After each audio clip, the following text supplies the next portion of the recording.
رامین ارسال تند و تیز، ضربه سری که زده میشه. اردانی اندونگ، خود اندونگ وارد محوطه جریمه خواهد شد، پاس به بیرون، چشمی توی دروازه، گل دقیقه 119. چه وقتی، چه زمانی اندونگ توپ رو برد و توپ در دروازه قرار گرفت.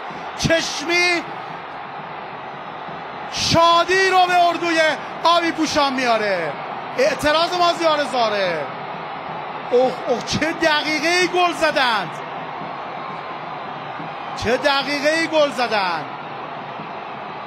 همه چیز یک دفعه در دقیقه 119. چه ضربه بغل پای با دقتی زد، چه پاس خوبی اندونگ داد.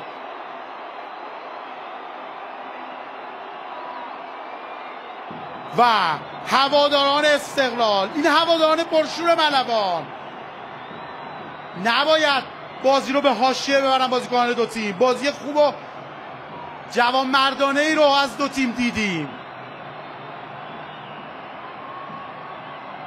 انصافا تیم ملوان هم خیلی خوب کار کرد تا به این جای کار. هنوزم نمیشه بگی بازی تموم شده. هواداران استقلال در تصویر آهسته، اندونگ چه پاس رو به بیرونی داد، چه پاس کاتبکی داد و این ضربه هر چقدر به بدن خودش کش آورد، فرح عباسی نتونست مانع از گل شدن توپ بشه.